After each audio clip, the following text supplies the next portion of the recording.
Oh,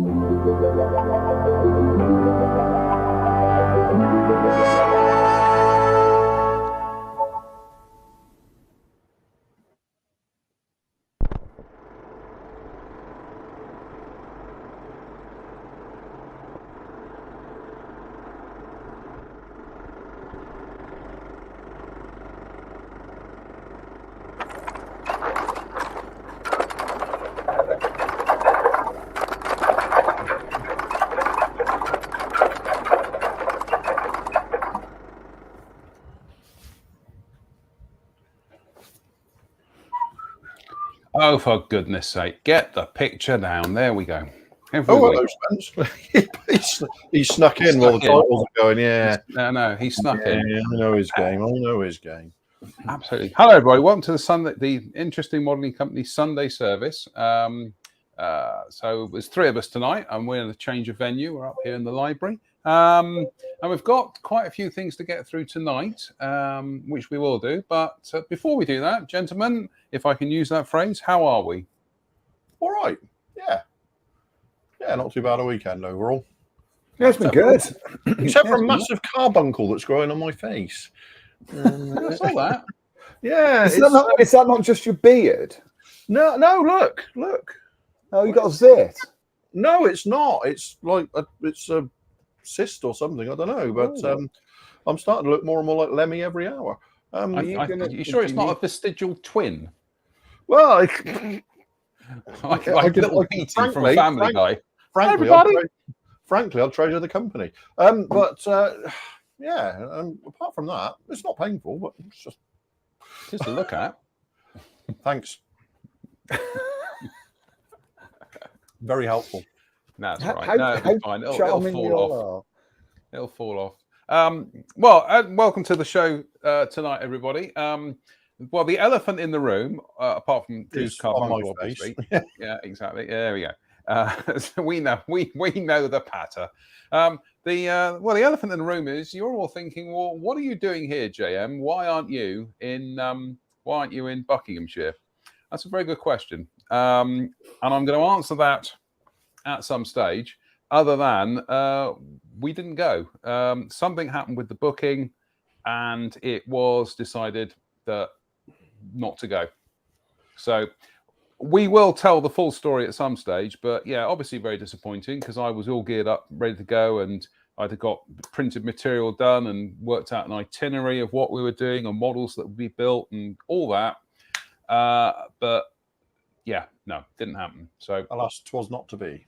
Yeah, it wasn't, and I must stress, this wasn't any fault of the hobby company. And we weren't the only people to be affected by something going wrong with the booking. So, Oh,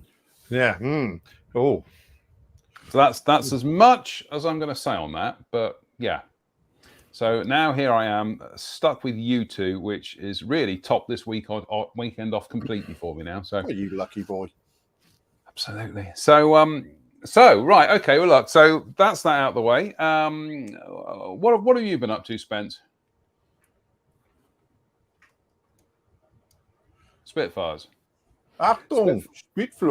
Spitfires. Which I've just noticed. I finished this thing off an hour and a half ago, 2 hours ago, something like that. I don't know. I've lost track of time this weekend, and I thought, oh, brilliant, finished it. I can photograph it, which I haven't done yet.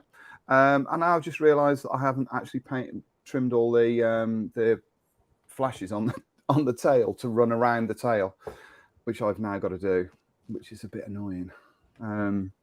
So yeah. At least you had that time away to look at it again and go, oh, I haven't done that yet. Yeah. There's always that, isn't there? There is always that. And actually, I find, and I'm sure you guys find the same thing, when I'm building a model, I become blind to it after a while. Yeah, I very often find I have to photograph a finished model twice because I photograph it the first time, and while I'm editing the pictures, I go, oh. I appear not to have glued the canopy on. You should try designing decals for a living, because you finish a sheet off and everything, and then you start numbering it, and as you're working through the layout, then you get to the bit where you go, and now here we have the huge 36-inch underwing codes, and I haven't put them on the decal sheet. You know, every single minute, tiny little stencil, I've remembered to put them on the sheet. Something like that. The number of times I've done that, I've started numbering things, and then I've gone, oh yeah, the upper wing B roundels, I haven't put them on the decal sheet. And so obviously you have to go back and do it. But anybody that's ever designed a book will know that all books that you print, irrespective of length of book, needs to be divisible by 4. Whatever you print needs to be divisible by 4, because printing is done in double page spreads that are 2-sided. So you have to do them by 4. So imagine my annoyance when I had a book that was complete and ready to go to the printers that I suddenly realized was not divisible by 4, and that I'd missed 2 pages out on the morning of the print. So you can pretty much imagine my mood at that point when I thought, now I've got to go and put that in. I've even, and I you would think you would learn by your mistakes. I even took an entire book, a PDF, to a local printers. Now I do them online, but I took them to a local printers and went, and he had them on the screen and all that sort of stuff. And he sort of looked at me and went, "You're actually 2 pages short." Or I was 2 pages over. It might have been, actually. I was 2 pages over. And I was like, right. And he says, yes, you are. You're 2 pages over. And I had to then redesign an entire chapter to take those 2 pages out and slot them into everything else, which was not great either. Could you just have 2 blank pages and put notes? Ledger at the top saying notes. Yeah, you literally do become blind to it, and I find that I'm blind to models, which is something that came up today, actually, because if you've sort of been following my page, and frankly, why wouldn't you? But if you've been following my page, I had a conversation about the US Nationals and their judging criteria and how it would appear that, from what I can gather, IPMS Nationals judging is basically based on perfection, from what I can see, and the least number of mistakes gains the highest award. That's from what I can see. And I thought I would never get an award at the IPMS US Nationals because I make that many mistakes on the models that I can see, whether it's finishing mistakes, whether it's alignment mistakes or whatever. There is literally not a model I've built in the last, I'll be generous and say 30 years, that hasn't had an obvious mistake on it somewhere along the line. And I just thought, I really need to be a little bit more clued in. I'm going to play devil's advocate here. We'll come on to your book in a minute, Spence, but I'm going to play devil's advocate here because having done judging, and not just kind of like, I don't like the shoes he's wearing, that's not the kind of jacket I'd wear with, that color hair, all that kind of thing. No, actual judging at a model show is when you're actually there and you're actually looking at the models and you're trying to whittle something down to a first and a second and a third. I'd probably get myself thrown out the league of judging here, but for me, it does come down to when it comes to that fine line, which model has the least mistakes. Yeah, I mean, exactly. I'm not suggesting in any way that that's the wrong approach. I'm just saying that approach wouldn't necessarily work for somebody like me, whose models are at best impressionistic rather than. Yeah, I mean, there'd be just 0 point in me even entering a competition because I just, the kind of stuff that people, what can I say, obsess over is the kind of stuff I really couldn't give 2 hoots about. No, so it just kind of sometimes I look at it, and the last competition I entered was nearly 10 years ago now, and I just think, it's not for me. I remember that. It is kind of weird though, isn't it? I don't know how you guys approach what you do, but I found as I've got older and my models have developed over the years, I have become more free-flowing with the way that I paint. It's one of the reasons, I think I talked to you about this, we chatted about this, didn't we, about doing videos. I can't remember what I did on the last model. So the idea that I can replicate it piecemeal and go, well, I build and paint this model like this, I build and paint this model like that somehow there's a linear progression from one model to the next. It's literally impossible for me to do that. Every model is a new, isn't it? It's like, this year, so far for me this year, that Edward Zero I built, I absolutely love it. I think it's one of my favorite models I've ever built in terms of the finish. I've got no idea how I did it. I couldn't tell you what the process was to get there. No. I've got vague memories of doing certain techniques and processes, but I certainly can't remember the order they went in. No, absolutely it's just, you know, it just doesn't happen. No, absolutely not. And certainly this Spitfire with today, I was weathering. I was just having a play with it, and I thought I'll try this out on it and everything. And it was honestly, I do think I genuinely believe that my models are like a 2-dimensional canvas for me now. That I have them in front of me, and I try these things out, and I genuinely can't replicate them. I'm looking. I've got in the room around me, I've got at least, I don't know, half a dozen, maybe more than that, models that I built this year. Not one of them is painted the same way as the other one. Not one.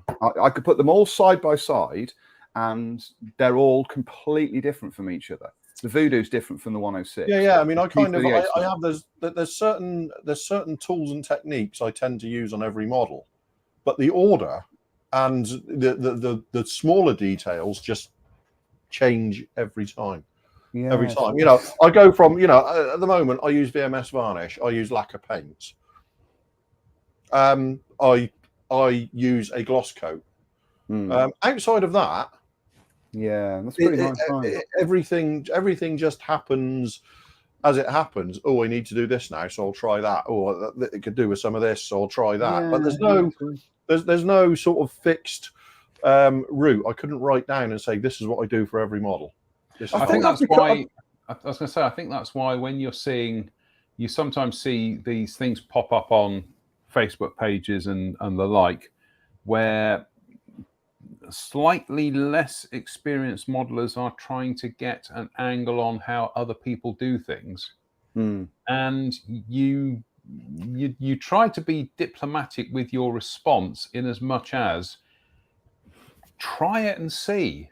Yeah, I mean, there's no shortcut to their success.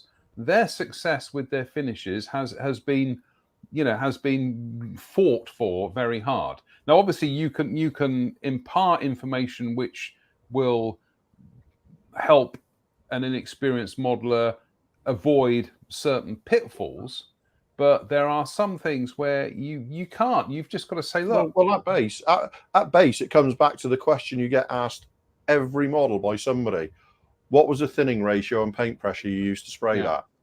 You know, that is the base where it's, you know, for me, every model I show, somebody will ask what the pressure was and what the thinning ratio is, and I just have to go, I don't know. I don't know. Mainly, first off, I mix most of my paint in the cup, and second, I noodle around until the paint's flowing how I want it to. I can't, especially with MAC valves these days, where you've got absolutely. You know, it's that's what I do, Drew. I think you and I do the same thing when it comes to airbrushing. Is that I use a pipette and I drop thinners into the bottom of the paint cup, and then I actually use cotton buds, which everybody kind of thinks is like sacrilegious, but I like them. I like how clean they are, and I just put paint into the color cup until it's the thickness that I want. I literally use it. But the other thing I don't do is I don't swap out colors properly between. If I'm spraying a grey and green aeroplane, I'll spray the grey first, and then all I do with the airbrush is that I get some kitchen towel, clean out the color cup, blow it out so it's empty, clean out the color cup, and then run thinners through it, just half a cup of thinners through it. Then I put the green in.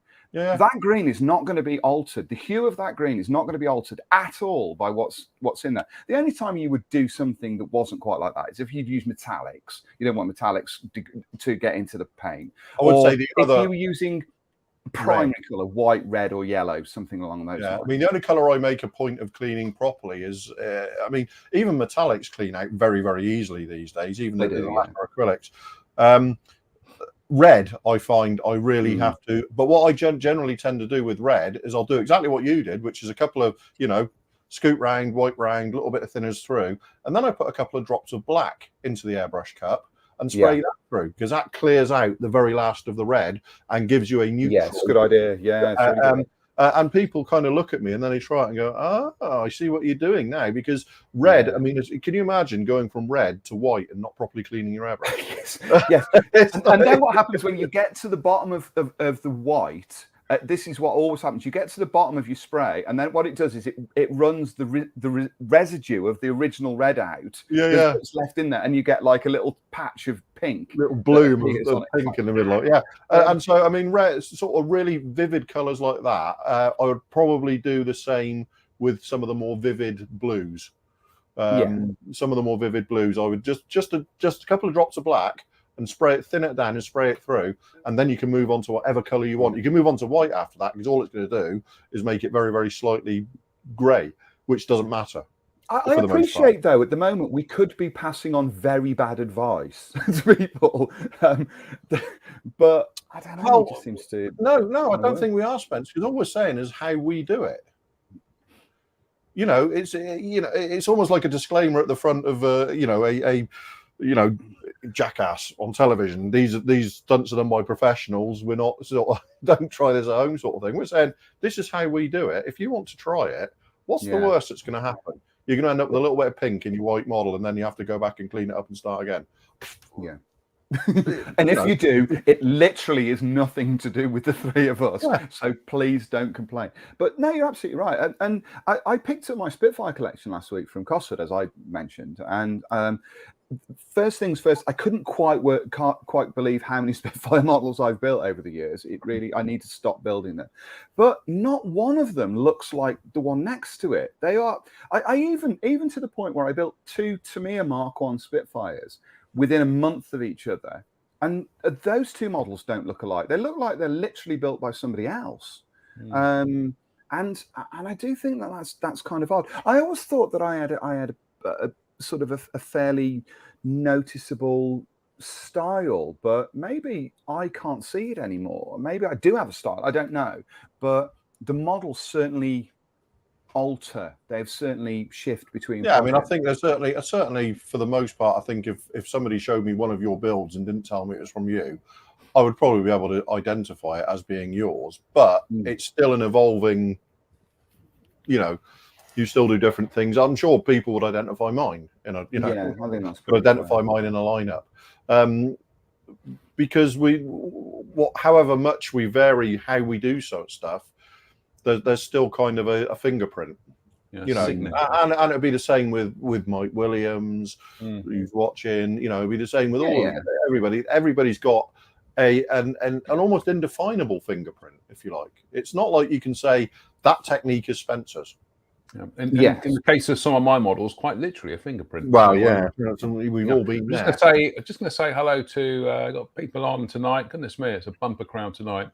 What do they know that we don't? Paul Milligan, Mike Williams, Dave Swindle, Dougal McDougall, blah, blah, Stephen Pryor, blah, blah, blah, blah, Ian Goldstraw, Stan Codling, Rob Monfee, Douglas Hunter, Steve Moores, Brian Wilton, Ed W, MF Doomer TV, I like that. Dave Fleming, Jim Altegott, Simon Parkinson, Greg, get my teeth in, Greg Woodbridge, Wayne Beatty, that Mike Williams, Craig Sargent, good day, Craig.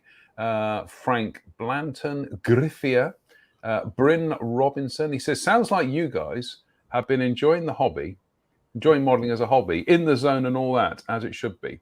Yeah, I think we try to. I think sometimes we do go outside the zone and end up kind of like tearing our hair out. But yeah, we try to. We try and do on this show is try and kind of like, buoy you people up to get involved, build models. Gary Powell, Dave Mummery, scrolls down, Ian Hartup, Lee Suter, Jared Watkinson, hello Jared, Stuart Bremner, Martin John Henry Smith, that's one person, not four, or it could be four people, Paul Krufovic, Dave Coward, Paul Sykes, Christian Gerard, something went Mr. Christian, Nick Brown. Hello, everybody. Right, Spence. I know you're on borrowed time here tonight, so do you want to I'm all right. I am because I've finished. So all right. You're stuck with me. We'll do it anyway. Let's get this bit of the show out of the way. But you want to talk about this, which is my book. That cover needs to be changed actually because I've added to it. Yes, this is my new Spitfire book, and which I've been talking about online and trying to work out how I can put it on Facebook and not have their algorithms completely blown by me putting links to external pages. Did you know, incidentally, that if you do that, if you put external links on Facebook pages, especially the ones that aren't personal Facebook pages, it downgrades your post and shows fewer people that. And if you use certain words in it, like sale, for instance, it downgrades the post as well. Just to let you know about those. Doesn't surprise me. Doesn't surprise me. It doesn't want you to be sending people elsewhere, so it's very difficult to get this book online for people to see it and get it onto Facebook for people to see it. So what I've been doing is trying to use other things, including pictures of the cover. Anyway, this is my new Spitfire book, and it's the first of what will be a developing series of books on iconic aircraft. Not all of them Second World War, incidentally. There will be other things that are going in there, which I've actually chatted to John about this week. I'll chat to you as well, Drew, about this later on, so you can have an idea of what I'm doing. But this is the first one, and it's the third Spitfire book that I've created over the last 5 or 6 years. The first one was like an amalgamation of different types, but this one focuses on the Mark 1 to 5 series. So it includes Mark 1 builds and a number of Mark 5s. And in so doing, it includes the new Edward Mark 1, 2 builds of a standard Tamiya Mark 1, a third build of that kit, but as a PR version that Brett Green's done.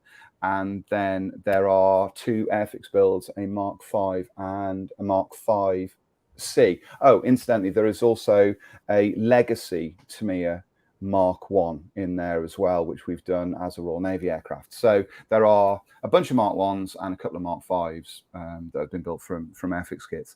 So this book is I've just finished the Edward build this afternoon. I haven't photographed it today, so I'll showcase that tomorrow so people can see what that model looks like.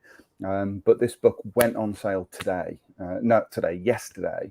So there were a bunch of pre-orders. People pre-ordered the book and they've sort of picked the orders up. So if you are interested in buying a copy of this book, then they are only printed to order. I don't have stock of these. They don't get sold through anybody else.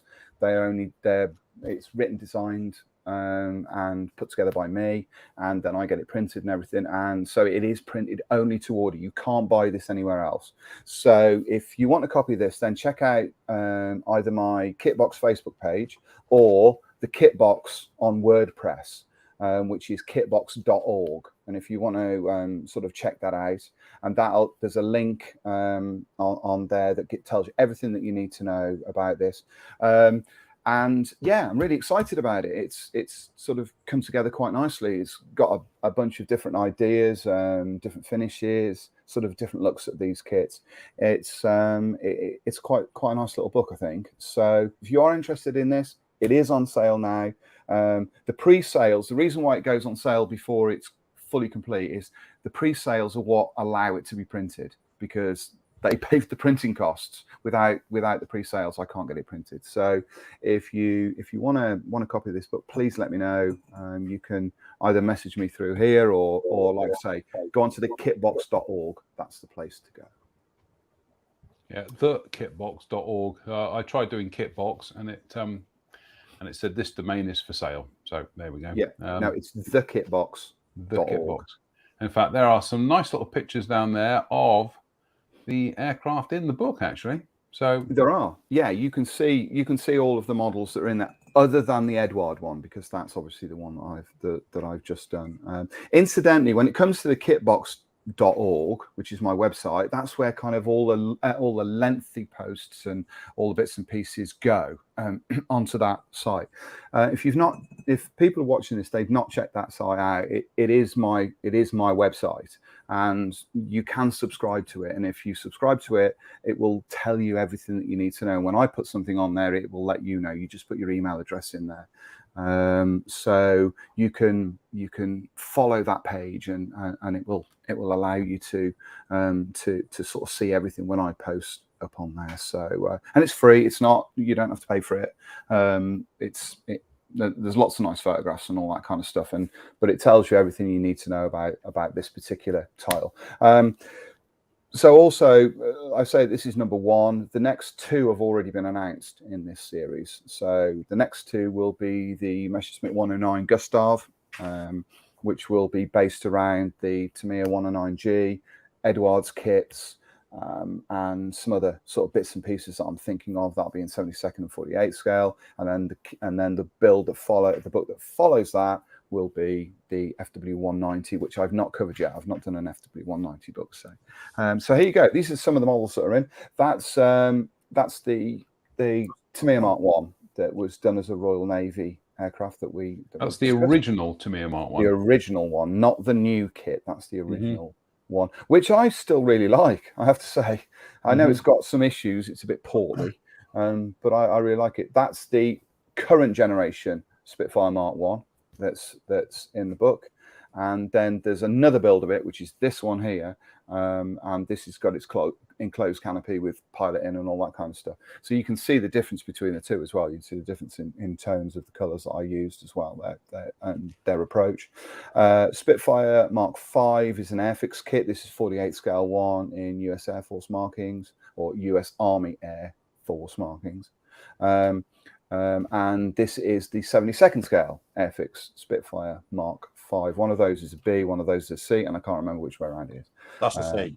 That's the C. So there's plenty of builds in this. It's I've created it.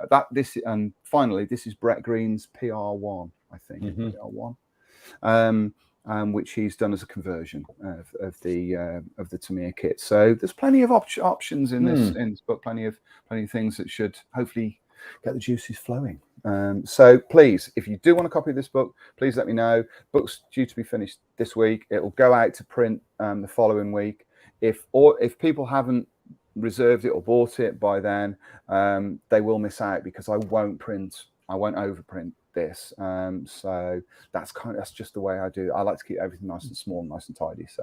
So I spent all week designing and printing Spitfire 5B cannon barrels. Which I probably could have used. You probably could have used. Well, because I saw your build of the Eduard kit, and I thought, I really want to. I've got the dual boxing of the Mark 1, and I've also got the dual boxing of the 5, the US Army Air Corps or Air Force 5 dual boxing. But I just wanted to build one on its own, so I tried ordering a 5B, and it's been a week and it hasn't arrived yet. And I'm so I ended up not being able to build it, so I just sat down and designed those instead. I ordered the master model cannon barrels for it, and it turned up, and I thought I could probably do this, couldn't I? I could probably go on Fusion and do this with some good photographs and stuff. So I did just that, and now we seem to have 55 million Spitfire 5B cannon barrels. Well, we know what's coming. I'll take some off again. Well, the thing is, whenever I do this kind of thing where I'm designing stuff in Fusion and printing them, it's very much iterative. So I do one design and have a look at it and see how it prints, and I go, that could be better, that could be better, that could be better. But they're so small that I tend to print 6 or 8 at a time, just because it's on the bed and it's really easy to do. So I end up with hundreds of like test prints around that I'm never going to use. And now I finally sort of think I've got it where I want it to be usable, because I hate butt jointed cannon barrels on models. I want them to be let into the wing and glued, so they're really and this resin for the used for 3D printing is really, really tough. So I thought, rather than building up master model barrels, which are beautiful, don't get me wrong, they're absolutely, it's master models, they're the best in the business, but I thought for 48 scale I could design something that I can print in one part. Really, surely it's going to be plenty good enough. And so that's got all the that's got all the cutaways for the ventilation for the barrels, and it's got a drilled out barrel itself, and the tightening hexagon nut and stuff and all that on it. And it's just and if I want them, I'll just make a bed of them and print another 100 of them. Question for you, Spence, from Powell. He says, what is your target audience for your books, how do you expect modelers to use them? For inspiration, or as tutorials, or for something else? That's a really difficult question. I've just seen that question come out. That's difficult to answer. If you can give me 5 minutes, John, I can sort of explain how these things came about. Yeah. Obviously, I've been an editor and in journalism as a professional since about '96, full time, and I haven't really had a break from that. And I've sort of worked within the industry all of that time. During that time, my work has always been beholden to a number of things, and those things tend to be that I'm beholden to the needs of the magazine because I don't own it, advertising, that kind of stuff, and I'm also beholden to the whims of designers and the look of a magazine. If you're the editor of a magazine, the look of the magazine is not down to you. You have to go with the way that it was. So a number of years back, I decided that I was going to try and create something that was more in tune with the way that I wanted things to look. So I decided that I could use digital printing. That would kind of work for me, and I could create something, and I would learn how to lay books out, not big books, but lay books out that would offer my work in a way I wanted people to see it, fundamentally. So what that meant was that I could pick the models, no advertising. I'm puritanical about wanting advertising in my books. Don't want any of that. Don't want any superficial stuff. I don't want any news items. I don't want any of those things. I want it just to be something that people will look at it and go, that's a model article. A bit like, I don't know, an Airfix annual or something. It's a modeling article. But also that allowed me to lay those articles out, and so that people could look at them and go, oh, those are nice pictures. I can see all the detail. I can see all the paintwork, and I could write them in the way that I wanted to. I could present them in the way that I wanted to. And that was my kind of core idea. As far as audience is concerned, the audience, I think, is a bit like a Patreon, for want of a much better description. But it's a bit like a Patreon page for me, in that the books are a way of supporting my work. Unless I set myself up on Patreon, which I am genuinely thinking of doing, if I can find a way of offering modelers something that will, in some way, have benefit, and Drew and I have sort of half talked about a possibility for this, which we'll bring John in on at some point. So first time hearing of it. Yeah, no. Well, it makes it sound like it's in the background. It's not. It's just something we talked about. Yeah. And so I was kind of thinking that's what I could do. I could create product, something where fans of my work, and whether we like it or not, certain modelers in the public eye, myself included, people like to follow my work. And if I can present that work, and I can offer that work in a package that allows them to have something that they feel no one else has got, because these books aren't produced in thousands. I refuse to do that. They don't get sold through shops because basically it's not worth my while to do that. It allows modelers to feel that they've got something that I've created myself and offered to them. So in terms of an audience, it's really almost like a mini fan base is the way I see it. As far as use is concerned, I really feel that they're something to enjoy looking at. Whether or not they're something that you would have on the desk as a tutorial, they're not step by step. I'm not Danny Zamabeed. I don't do a double page spread on paint and propeller. That's not my stick. I tend to be much more broad sweep in that, so that the article is very similar to what you would get in a magazine article, but it tends to be written in a slightly different way, and maybe a more blasé way and I don't have to be pointed, because I can offer material across as much space or as little space as I want. So that tends to be what it is. It's something you sit with, maybe you look at while you're watching the TV, or you sort of go, oh, I'm thinking of building this model, so what's Spence done with it? And you pick it up and you take a look at it and you look at the pictures and you think, yeah, that's quite a good idea. So it's sort of a lot of things to a lot of different people. It's not one thing. They're not they're inspirational. I think it is the best. I think of them as pure inspiration. Yeah, I think of them as they're pure, certainly not tutorials. No, it's sitting down. It's that sitting down with a cup of coffee and looking at something that's beautifully produced in the same way that I did in the 80s and the early 90s with the Verlinden magazine or something like that. Yeah, that's pretty much there's it's not a step-by-step, this is how you do this. It's just like, this is what I've built, have a look. Yeah. It's pure, it's almost like it's coffee table for me. Yeah, it sort of is like that. Yeah, it's coffee table. It's eye candy, but in the best possible way. Yeah, and got a question here from Dave Cowdy. Suspense. Am I correct in thinking you're going to release this as a digital book as well? Any more physical books, and my wife will kill me. Yeah, the answer to that is yes. I've already spoken about this and set this in train. As soon as the PDF is ready to go to the printers, as soon as the book is back from the printers, the plan is that the book will then be offered digitally on Pocket Mags. And in fact, the plan will be that all of the books that I've produced up till now will go up onto Pocket Mags. They'll be available as digital downloads, which adds another kind of layer of sort of accessibility to my work.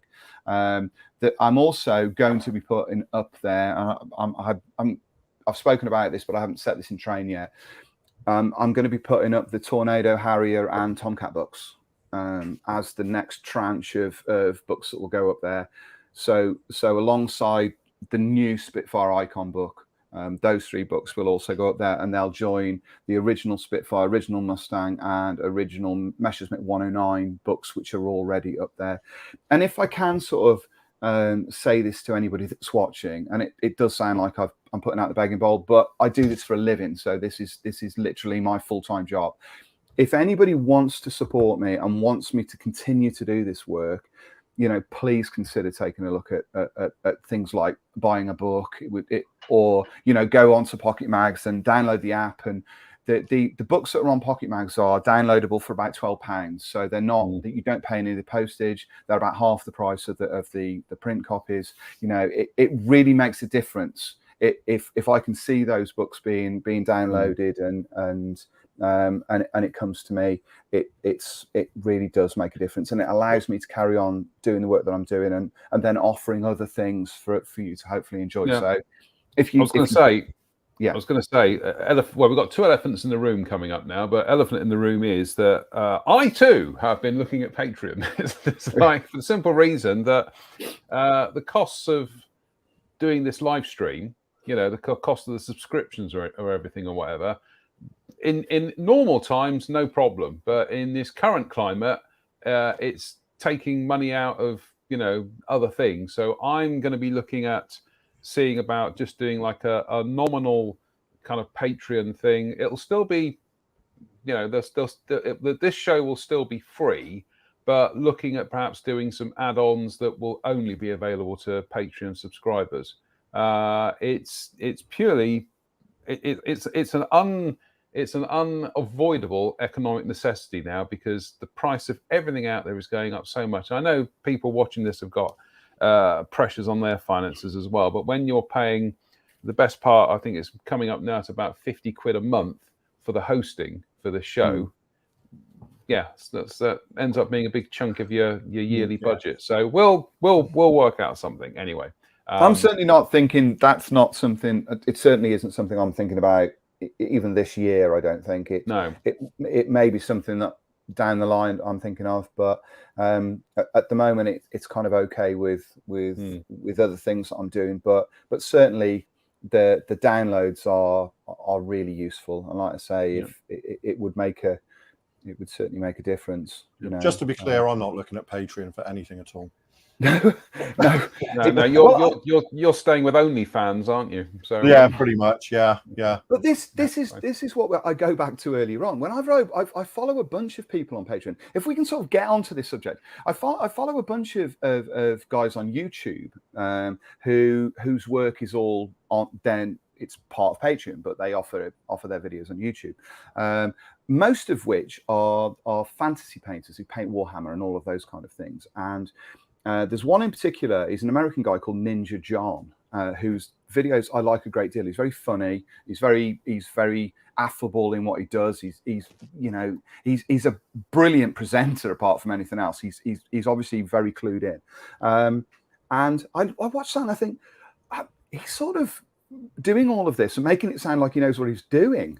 And that's the problem that I've got. I'm not entirely sure I do know what I'm doing half the time. And so the idea of me sort of sitting there and thinking, I've got to create a video this week and it's got to sort of seem professional and I've got to sort of try and give over information to people. I'm not sure that I have the skills or wherewithal to do it. Yeah, I mean, I think there's a thing with Patreon that if you're taking people's money for a kind of subscription, you have to be supporting that subscription, and that's not something you can dip in and out of in good faith. You can't like the other week. I didn't feel up to doing the show, so I didn't. You know, if you're doing Patreon, you don't have that option. No, unless you're hospitalized with something like, you know, like Martin was a while back. You know, the Patreon is almost more important than what it supports. Yeah, if you see what I mean, because if you're taking people's money, they expect they've got a perfect right to expect a service or the product for that. So I kind of think in some ways Patreon can possibly be a bit of a double-edged sword in that you've got to make a solid commitment.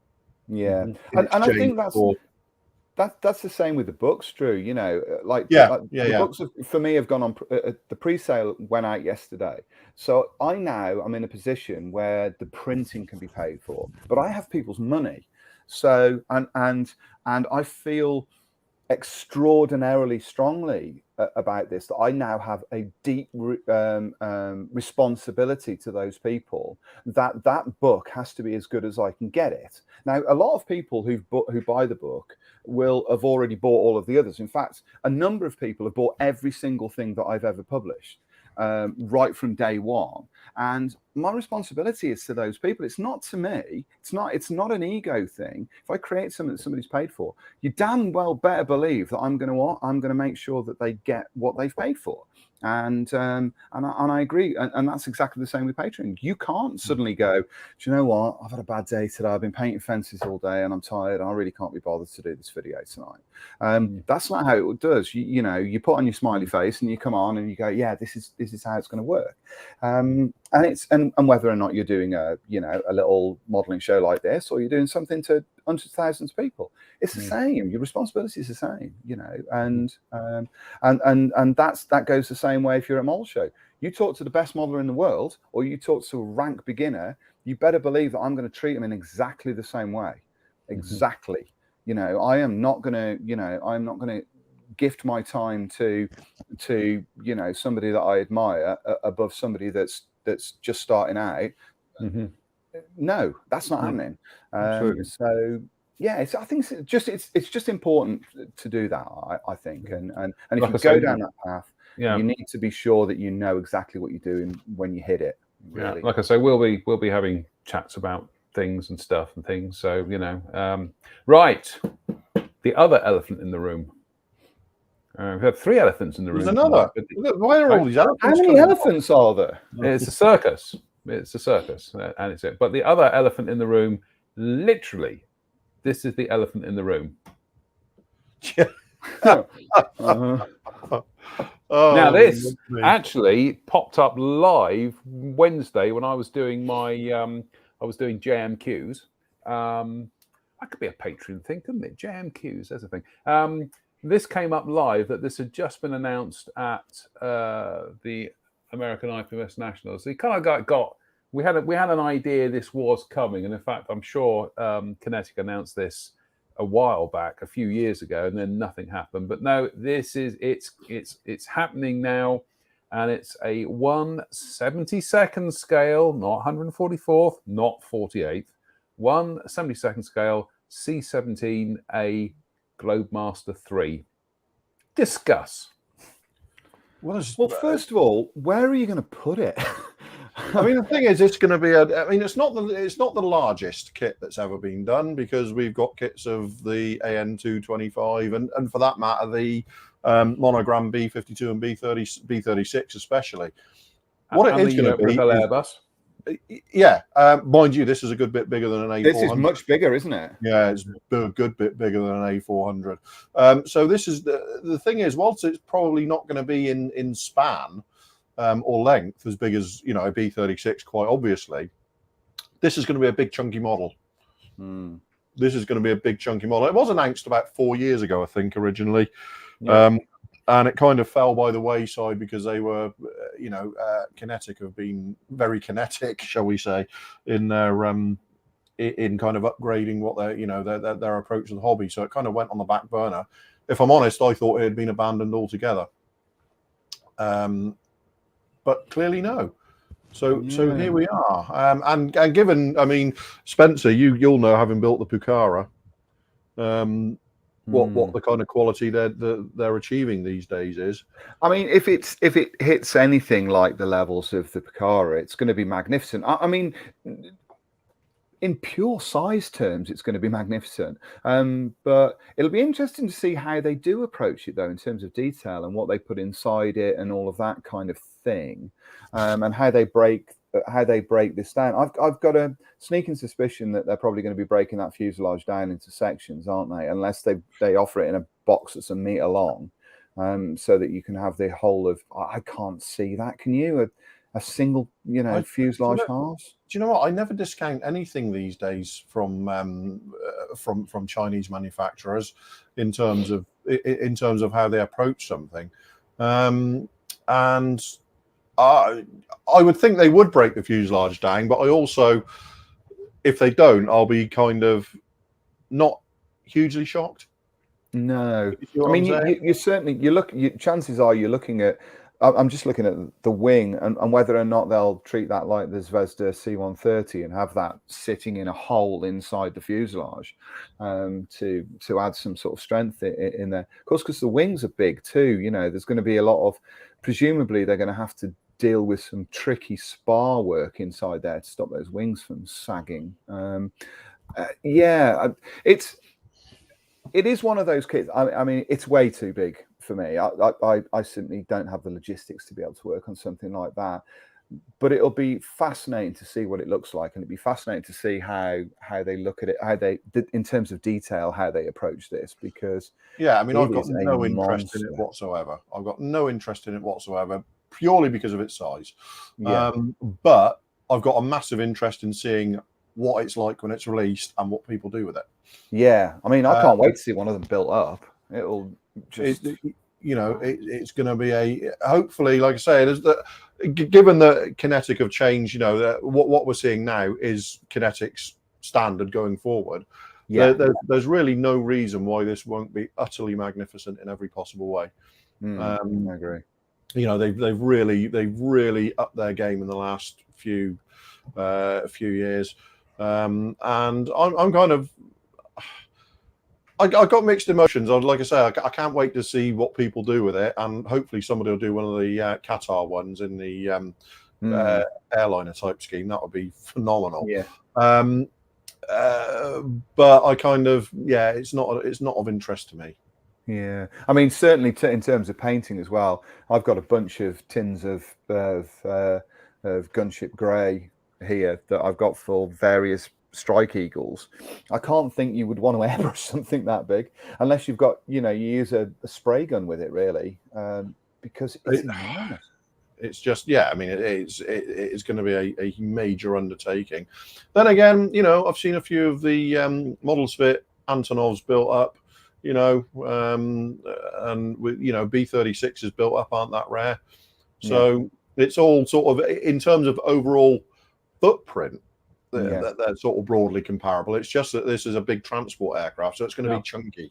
Now, I did ask the question when this was announced on Wednesday, rhetorically, but I did say, well, if we're getting a 72nd scale C-17 now, how long before somebody gives us a 72nd scale C5 Galaxy as an injection molded mainstream kit? And I think the answer to that is probably quite a long time, because you can see it's even bigger. Yes. Yeah. It takes a lot to make a C17 look small, doesn't it? And the Galaxy manages it without even breaking a sweat, really. Didn't Thomas Probert do a 72nd scale vac form amongst his insane large builds? I think he did. I've seen a few of them built. Paul Boyer built one for fine scale modeler back in the 80s, didn't he? A vac form. Yeah. Imagine the noise from sanding it. It'd be like a giant acoustic box, wouldn't it? Just sanding all that down. Just phenomenally huge. So I'm kind of I wish them every success with it, because it's kinetic and I really like kinetic, but not for me. No, not for me. We will certainly not having built that 32nd scale Lancaster, which spent most of its life living in sections in the spare room on the bed because it was the only safe place I could keep it. But no, it's not for me. I think it'll be great, and I can't wait to see one built up. But I absolutely don't think I'll be building one. Right, we'll move on because we've got two more kits from Kinetic here, but the next one is slightly more manageable, I think, in terms of size, cost, you name it, and it is. Give me. Send me all the Kinetic Vipers. I'll 48 scale F16C, box art by Adam Tooby here. What can you say? It's. I know there have been on various Facebook pages, and we were chatting about it in our little messenger thing of people saying, "Oh, not another F16, boring," and it's like, well, yeah, but they sell, and there are. You cannot make too many F16 kits because there are so many color schemes you can hang on these. There will be twin seaters along, which as far as I'm concerned, the fact that you're going to have a complete range of new tall F16s. And they're going to do the twin seaters as well. Basically, is all the reasoning I need for this to come out. It's that's it for me. So the first one they're doing is the F16AM. Then there's this, and they've also announced an ADF. So they're rapidly sort of, and I believe the twin seaters are coming next year. So. Yeah, I mean, I'm, like you say, you'll never run out of reasons to do F16s because they're still building them, they're still selling them. The Charlie model doesn't really appeal to me as much in the sense that I built F16Cs, so that wouldn't be top of my list. I'm not suggesting that I won't build one because I absolutely will. And I'm seeing that's a one in Have Glass, isn't it? That's one of the dark ones. Yeah, that's one. Block 2542. Yeah, which I haven't built yet, so I definitely want to do those. I have to say though, the early F16As appeal to me no end. I'm desperately hoping they will do an early F16A Block 5, 5A, 10. Possibly 15, small tail planes, black nose cones. I'm already salivating at the idea of doing doing one of the Norwegian Air Force ones. I went to Hannants this week and I've ordered the I can't remember who the manufacturer is, but a set of markings for the new Danish ones in Have Glass. Yeah, because the Danes have started painting theirs in Have Glass as well. So I went, this is going to be released soon, so I better start getting the decals. So I mean, I've already got decals from our mate that did all the Norwegian Air Force stuff. Oh, Vingtor. Yeah, Vingtor. I've already got those decals for that. I just love those F16s in overall pale grey. They look fabulous.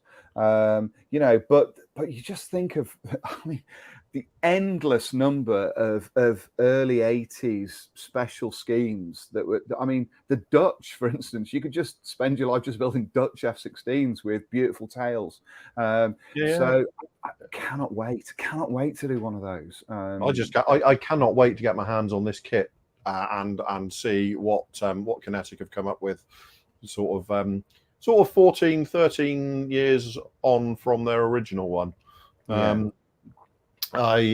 just, I can't wait. And the fact that they're doing the twin seaters, it just kind of, yes, I remain disappointed that Tamiya's approach to their F48 scale F16 was so lackluster ultimately.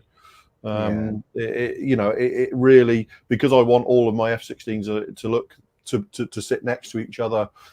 People saying, "Oh yeah, but Italy, Tamiya do the F16C. Why do you want another one?" No, you're missing the point.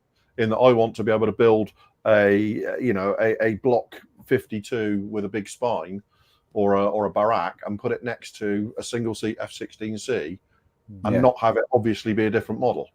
Yeah, and I have to say that I've just had a bit of a brain fart now, so you might have to correct me. But as soon as that happens, I'm doing an orange jumper. There's no two ways about it. That's my favorite F16 ever.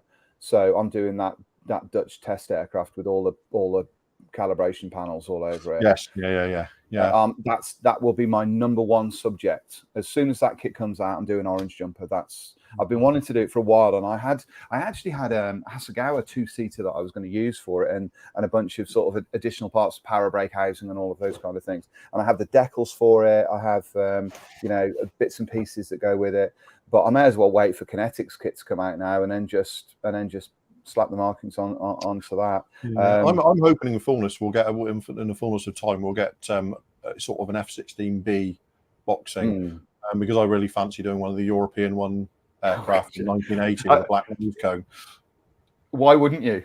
Seriously, why wouldn't you do that? The close air support F16Cs from the sort of late 80s, early 90s were nice, but that original F16, the F16Bs and stuff in the Euro one with the black nose cone and the small tail planes and stuff, I've always absolutely adored those.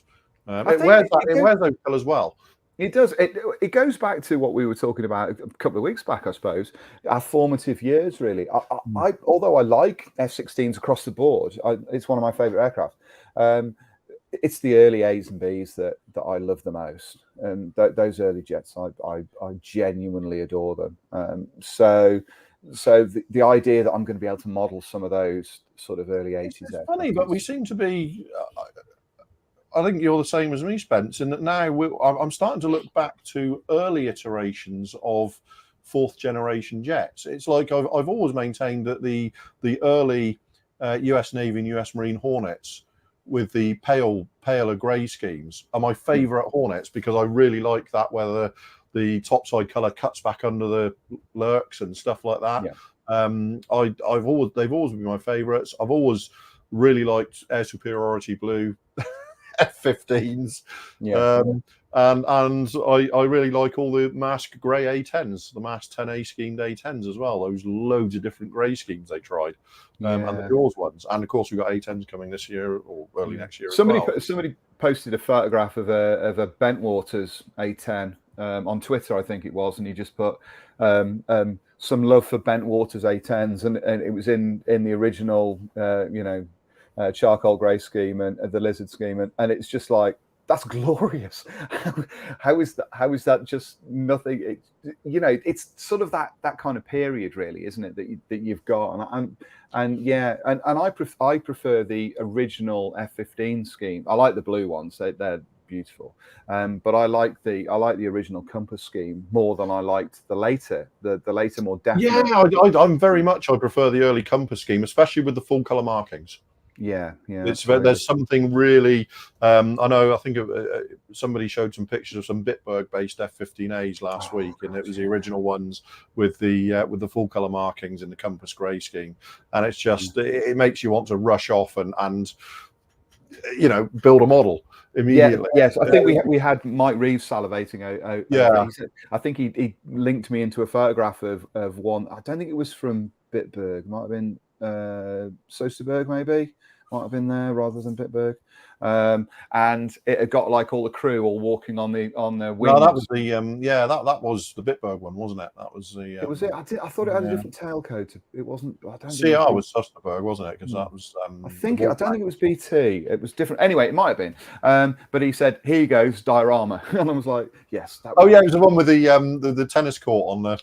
Yeah. That's it. Yeah. There you go. That's making light of the flying tennis court.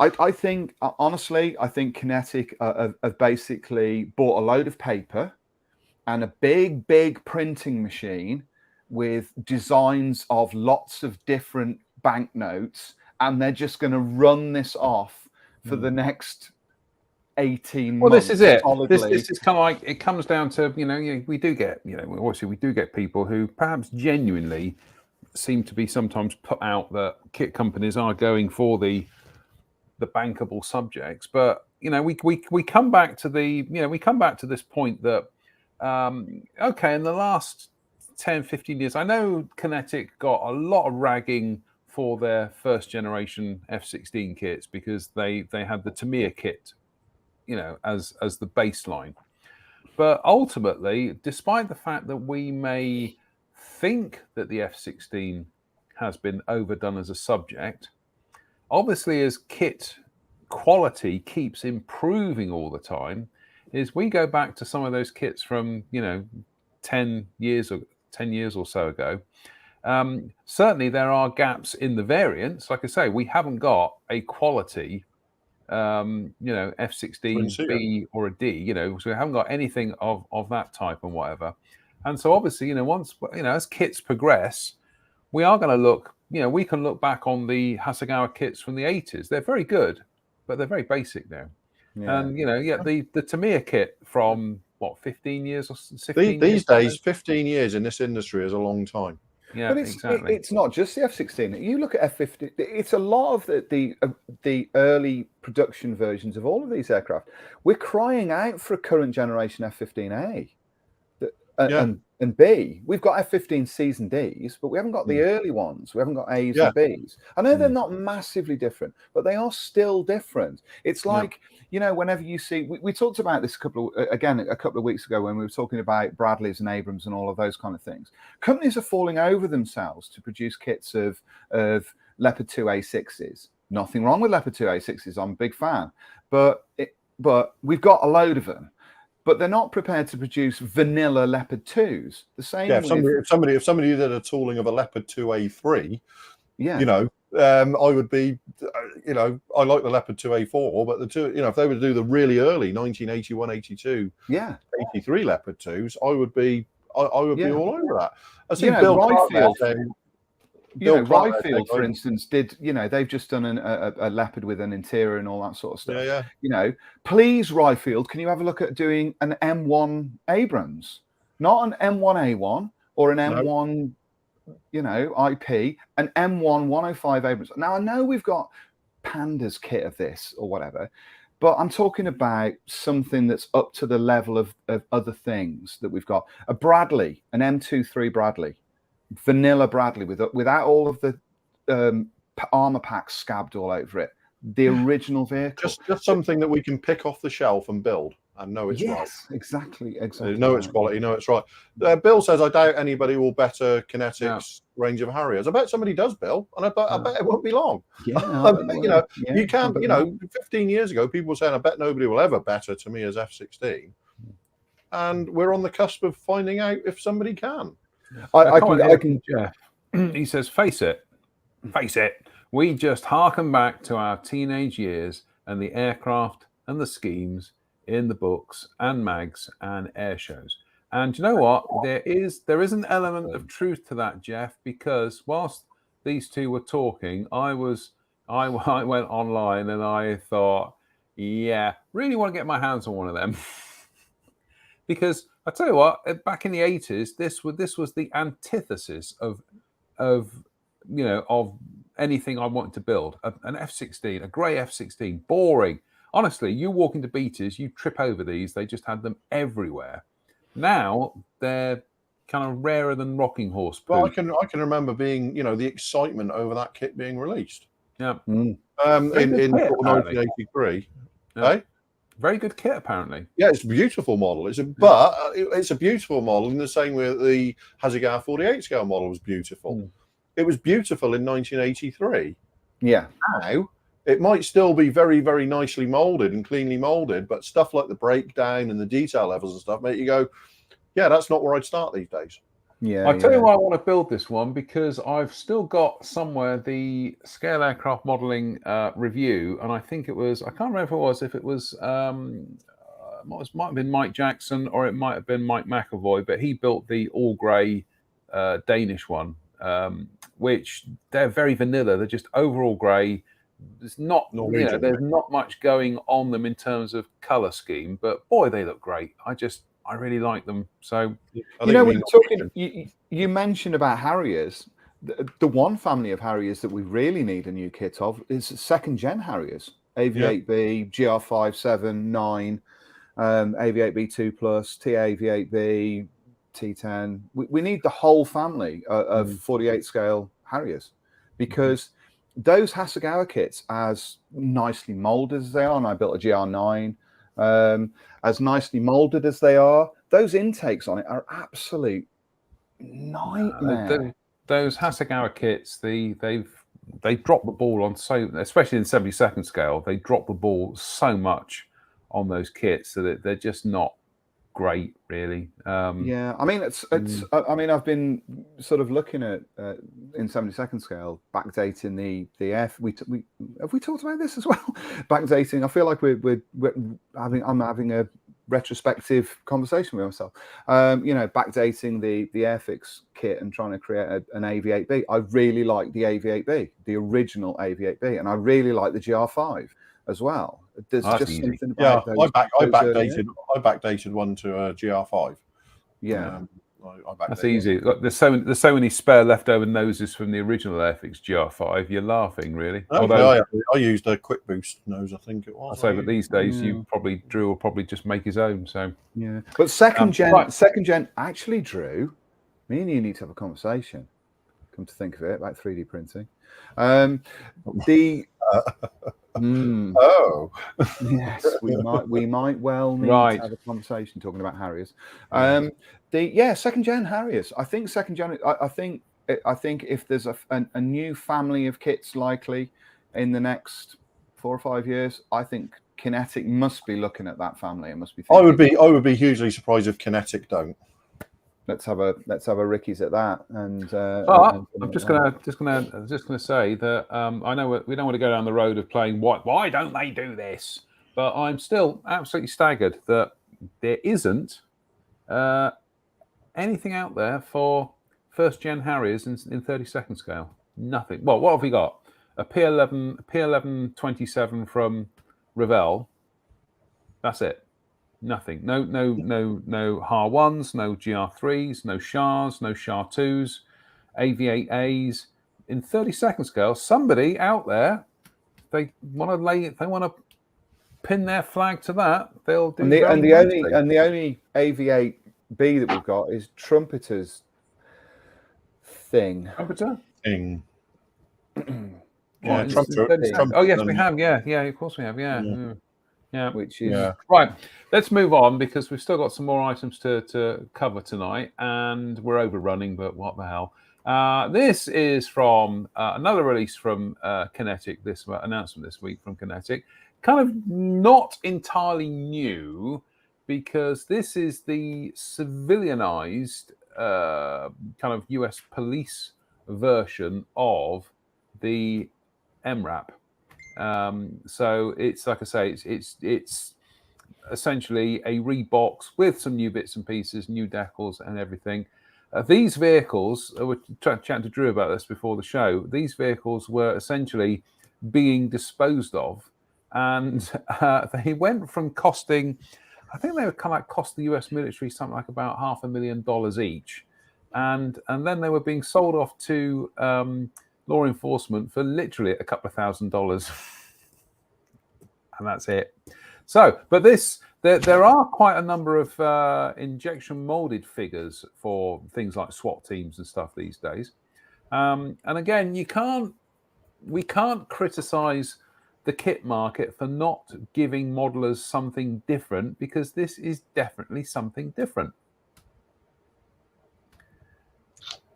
Stunned into silence there with that. There we go. Yeah, I know. It's really, I struggle to have an opinion on this without being political, so I'm shutting up. Okay. Yeah. It's just to me, it's just the pure distillation of everything that's wrong with law enforcement in the United States. Okay. Well, Yeah. Do you know what I mean? And Let's it's just like, move it's on. really difficult. You know, it would be the same as having a Russian tank on here at the moment for me. Yeah, It's should like, we just kind of move on from that? yeah. Well, there you go. But Kinetic are doing it, so that will in answer to John Kelly, I wish somebody would do a new 70-second scale fairy battle. Special Hobby are about to release them. They've been working on them for about 8 months now. So, in fact, they went back to the drawing board after numerous people said, you might want to look at this and you might want to look at that and other bits. So there is a new fairy battle en route. And much like Kinetic in 48 scale, Special Hobbies kits in 70-second scale tend to be very nice, don't they? Yes. Yes. We've got a couple of clear. Here's one I prepared earlier. Yeah. We've got a couple of clear pop releases to have a chat about here at the moment. And in fact, you just reminded me, I do have another. I do actually have another Special Hobby thing to talk about in a minute. But there you go. Clear prop. And they're doing a Bayraktar TB2. I like to think of it as Thunderbird 2 for some reason, because it's got a kind of touch of the Jerry Andersons about it. Now, these are unpiloted drones, UAVs, which Ukraine are using at the moment. And this is coming from Clearprop. They're doing it in 72nd and 48th. I do believe this is the boxing for the 48 scale one. I probably got that horribly wrong anyway. Fabulous looking machines, but actually they're much smaller than you imagine. Yeah, that'll be a reason why there's a 48 scale one, because it's just, you know, they are very, very small machines.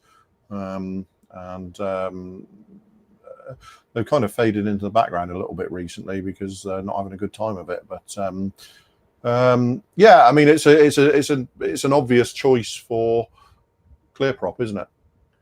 Yeah. Given current events, it's a really obvious choice, and I'll be really interested to see what's in the box, given how good Clearprop are these days. And I really think Clearprop are, on the back of the Mohawk that I can't say enough about. I can't say enough good things about. It's just going to be really interesting to see where they go with their technologies now. Mm-hmm. I just really, it's not. I really struggle with drones, because for some reason, something that doesn't have a person inside it doesn't get my juices flowing.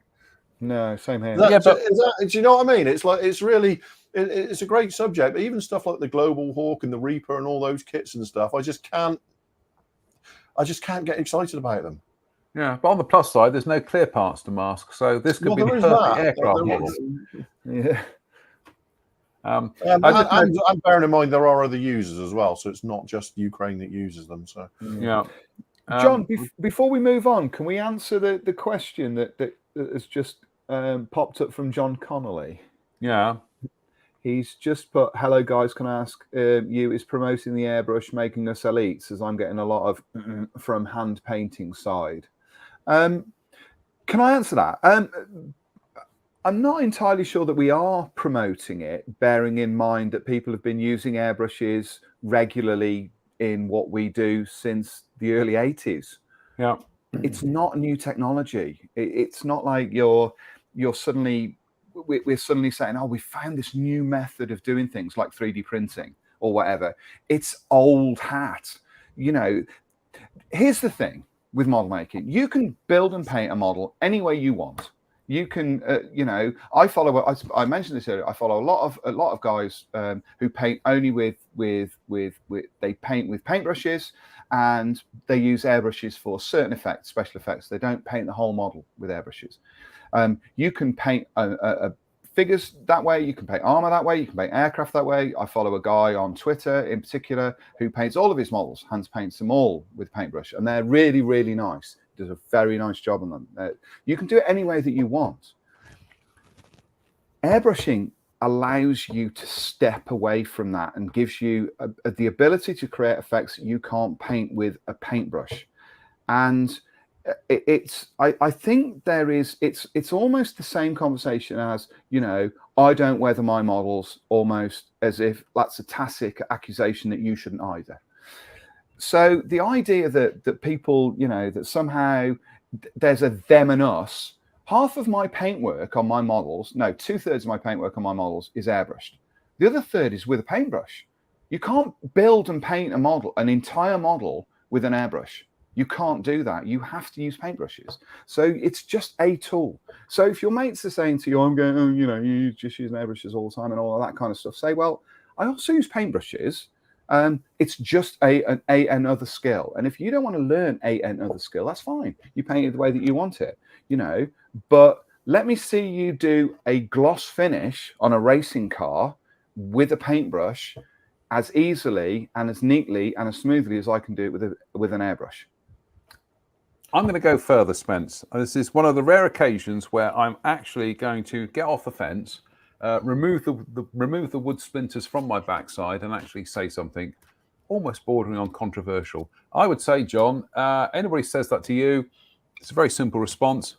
My model, my rules, right? I don't get this thing of people who still now, we're in 2022, who, as you said, Spencer, they still seem to think that the airbrush is some kind of, they think it's cheating, they think it's some kind of technology that is unaffordable, or it's, you know, it's expensive, or it's difficult to master, or it's all the stuff I've heard over the last 30, 40 years. It's like, you know, airbrushes have become better. They've become more affordable. They're not the work of the devil. You can, you know, they're not as difficult to use as a lot of people say they are. I don't get where this attitude comes from. That, oh, well, you know, it's kind of like they're messy and they're noisy and you've got to have this and you've got to have that. Yeah, there's a certain amount of investment, but really, it's not the same as it was back in 1980 when I was learning to use airbrushes. And I think the problem is what that says more isn't that it isn't the tool. It's just about entrenched opinions out there. And boy, if there's one hobby that's got a lot of entrenched opinions, it's modelling. When it comes to cost and everything, just to let you know, the Spitfire that I'll reveal tomorrow has been painted with one of our cheap airbrushes. The entire model has been sprayed with an airbrush that cost me 25 quid. Yeah. So let's get rid of that. I was looking at Raphael sable paintbrushes today because I'm getting into figure painting and I want to upgrade the paintbrushes I use for acrylics. And I was looking at Raphael sable paintbrushes. Some of those were like for a size 1 paintbrush. They were like 35 quid. That was more than the airbrush that I painted the entire model with. I just think there's a sniffy attitude to airbrushing, and I think a lot of that comes from, if I can be blunt, I think it comes from a lot of people who aren't prepared to put the time in to learn a new skill. That's all I can see, and that's fine. You do what you want, you know. You do it anyway. Can I be really controversial and say brace yourself because I'm coming in here. Coming in hard. I will say, for people painting, say a 48 scale Spitfire or something like that, a fraction of a percent of hand brushes will get a finish anywhere near as good as somebody can with a cheap airbrush and a little bit of practice on that model. Mm-hmm. I think that there are the modelers who can paint, brush paint a model. I'm not talking about detail painting like we all do, Spence. Like, you know, you're saying a third of it's detail, you know, all the detail paint and stuff. But for achieving the overall finishes and the overall varnishes, a fraction of a percent of hand brushes will get as good a finish as 99.9% of other modelers using a cheap airbrush and a little bit of practice will. But again, I stress what I said earlier on, Drew. That's entirely up to them. You know, absolutely. I'm not saying it genuinely makes, you know, for the first I don't know, 10 years of me building models, maybe slightly longer than that. Everything was painted with a brush, you know. And I got to a point where I was able to paint gloss paint on with big, thick brushes and get it to like self-level, and it looked really nice and all of that kind of thing, you know. And I have been, over the last few months, actually, I've been thinking, well, I've been playing with these Vallejo paints and these AK third gen paints, which both you and I really like. And could I paint an entire model with just hand painting it, you know, the camouflage and all of that kind of thing, and or could I paint a vehicle, hand paint a vehicle, and all of that kind of thing? It can be done, and I've seen great results from people. Yeah, and so have I. But what I'm saying, you know, if you're not going to do that, and then it's not going to suddenly revolutionise the way you build models, and you're going to say, I'm not using an airbrush to paint models anymore. Yeah, you're doing it as an experiment to see if you can do it.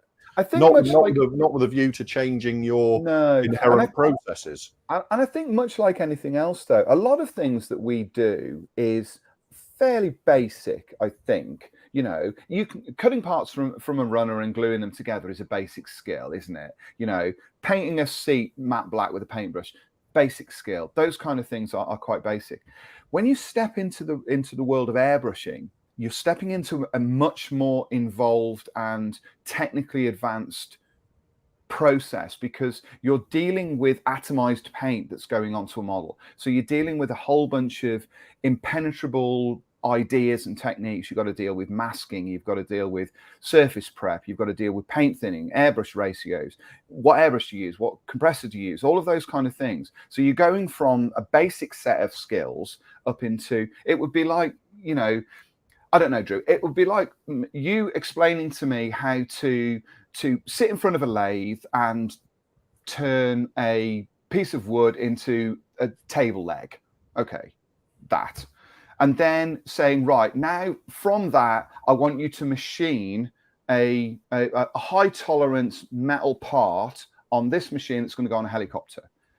Similar ideas in terms of basic principle, thing spins, you turn it, part at the end of the process, but one thing is much more involved and complicated than the other. It's a different skill. It's a step up skill. It's like sitting in front of a drum kit and going boom, boom, boom, boom, or doing Neil Peart's polyrhythms.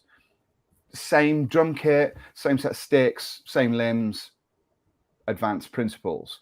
And I think it's, and I tell you why there is a problem with airbrushing and why there's a problem with this thing is the internet and books and magazines and photographs. People see high-end work online and they see somebody's airbrushed a 3-color camouflage, it's perfect, and then they look at the screen and they go, oh, it's really brilliant, I'm going to start airbrushing. Then they sit down and they think that they're going to be able to get those results within the first 2 weeks of sitting with an airbrush in their hand, forgetting that that's a skill that they're going to have to sit there and practice for hours and hours and hours. You know, it took me years before I was fully.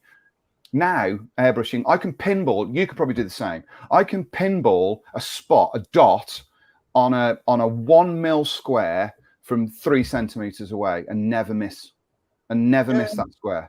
You know, I would argue there's probably there's probably hardly anybody who's ever first got an airbrush and not walked away from it at least once and gone, I'll never get the hang of this. I've tossed mine at the wall.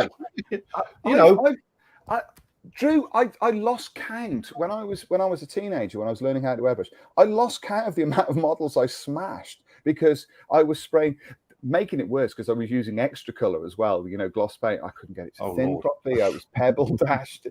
I lost count of the models I smashed because I was so frustrated with it. That's the issue. It's a fundamental skill that you have to learn. And I think, like everything in the 21st century, in 2022, it's the immediacy of the results that people want. They don't understand that actually it's going to take you a long time to get where you need to be, and for it to become second nature. You know, it's and going back to the discussion we had only a couple of weeks ago about it's perishable as well. You lose your chops.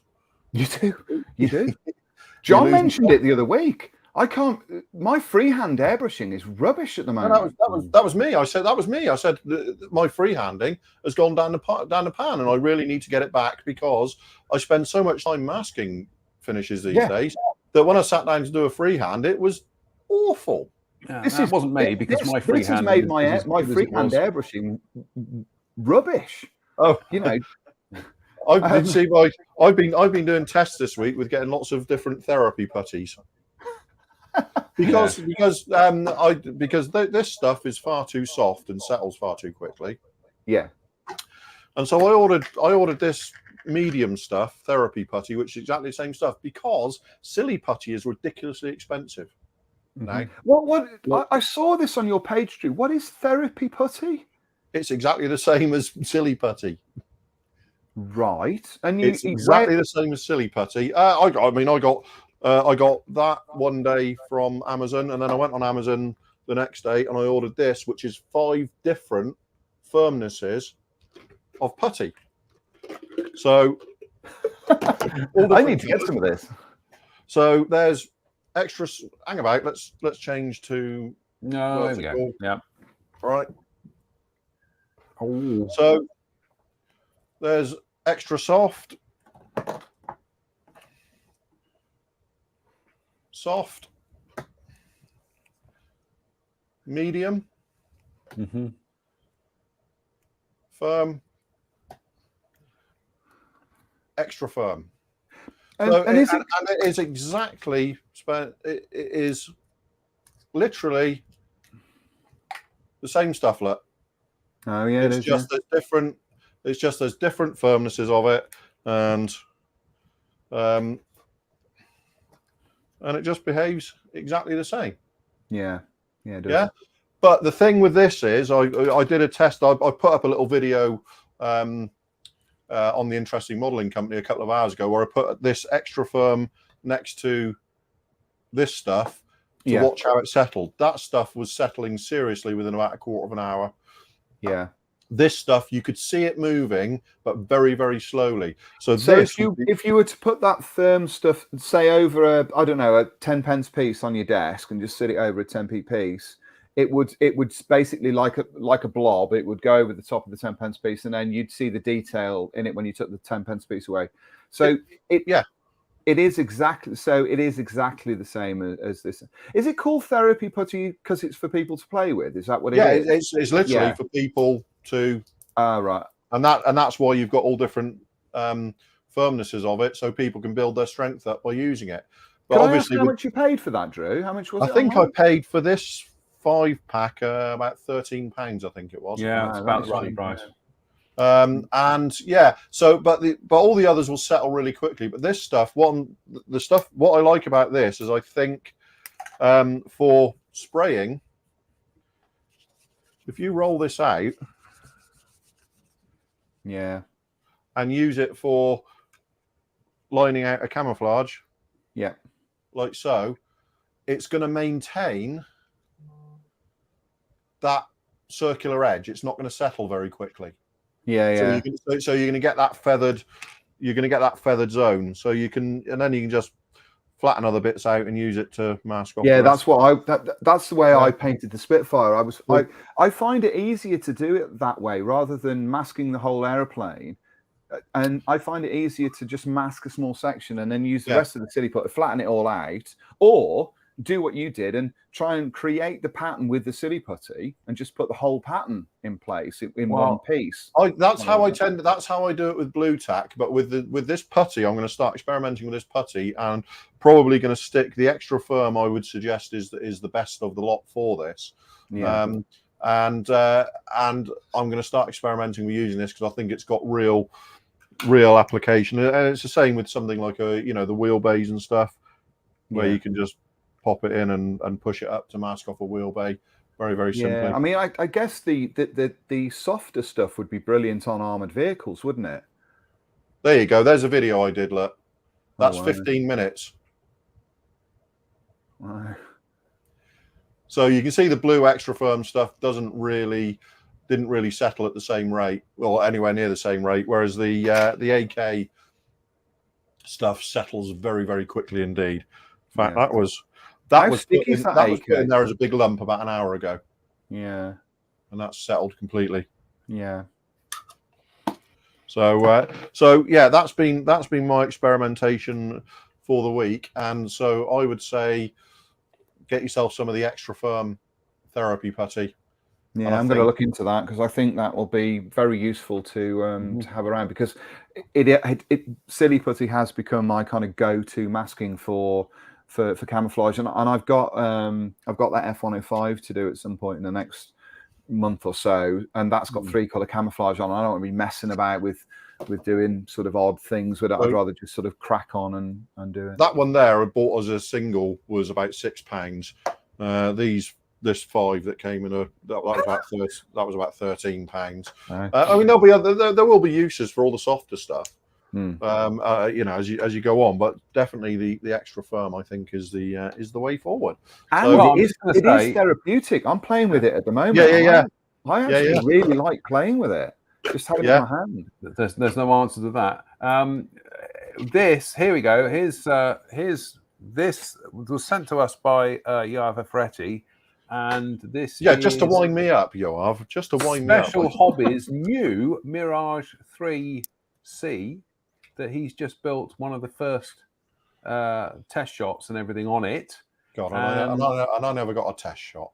I got to say, I mean that would be something that would be absolutely ideal for using masking putty to get that Israeli camouflage. But goodness me, isn't that just an absolutely gorgeous scheme? And this is coming from Special Hobby, 70-second scale, and I'd sign me up for the most part. Yoav airbrushes enamels, so that's freehand camouflage with enamels. Yeah, it's very nice, isn't it? Really nice. He's absolutely beautiful. And it's like I say, for the rest of us mere mortals, we'd be masking that and trying to do it. But anyway, Yoav sent me these pics, and this is, like I said, this is Special Hobby's upcoming Mirage 3C, which bit of an exclusive. Thank you, Yoav. That was very kind of you. So I'm certainly looking forward to this because I've not built a Mirage for a very, very, very long time. Last Mirage 3 I built was either the Airfix or the Matchbox one. So yeah, I haven't built a Mirage for months now. Yes, I haven't built a Mirage since last week. Right, we are going to have to quickly rattle on and get these last few bits and pieces out of the way, and we will, because we've overshot, but what the heck. Right, ClearProp have announced this week it's the latest iteration of their Polikarpov I-16, and this is the Spanish Civil War boxing. Unfortunately, I couldn't find any hard and fast info on the schemes, but it does look like it doesn't look like a massively complex kit, which is good. And just going through we'll just quickly rattle through these pictures here. There are essentially the schemes there, and the decal sheet there rather, and then there you go. That's the inside of the fuselage and the interior of the wing, and such high quality these days. And there we go. There's the external surfaces of the model as well. Again, doesn't look massively complex. This is what I like about it. There's all the innards, the engine and cockpit and other bits and pieces. There, undercarriage legs. Then we have whoopsie-daisy. Then we have the upper wing parts. Only thing I will say is I'm a little bit surprised how prominent they've done the wing ribs on that, but hey ho, it's not a deal breaker. It's just it's an observation. And then we've got the there's the wing halves. There are the wing halves as well, the upper wing halves. I gotta say, I mean, I've not built. When was the last time I built a Polikarpov? It was probably about 30 years ago, and I built the Hobbycraft kit. And I know Hasegawa did some kits in the mid-90s, but they're pretty much kind of hard to find now. So this is a very welcome release from ClearProp. I'm sure it'll do very well for them. As soon as I see one, this is one of those ones that as soon as I see one at a show, I'm going to bag one. because it's an aircraft I do like, and tiny little thing, really. And I do like, of all the schemes, I do like the Spanish Civil War versions. So it's an attractive little model. I like that. Yeah, it doesn't look massively complex, does it? No, and I like clear prop anyway. So yeah. And no photo etch bits either. So yeah. And then finally, we've got two last news items to rattle through tonight. And we've had this announcement from... I've forgotten who this is now. Dream. No, it's not Dream Model, is it? It's Wolfpack. Wolfpack. 72nd scale F5F. Hurrah. Now they've also announced F5N as well. So yeah, they are. It looks like they're going to be doing the whole range of the F5 Tiger II family. I know people say, well, didn't Dream Model do this recently? They did, and it's nice enough. But having seen what Wolfpack did with their T2 Buckeye, oh boy, this is a whole. This could be a whole other pile of nice. But yeah, this is the only image we've got at the moment. But sign me up for one of these because I think it looks fabulous. I mean, you could just. I mean, it's just you move it into that place where you can just do aggressors and adversaries forever, aren't you? If you want. So many different schemes. Yeah, looks like they've also taken into account the differences with the leading edge root extension, and of course the different noses you get on the F5 Tiger IIs. Like I say, I've got the Buckeye. The Buckeye is beautiful, so that does really pique my interest. Thank you very much. I think I've also got didn't they do a 48 scale T38?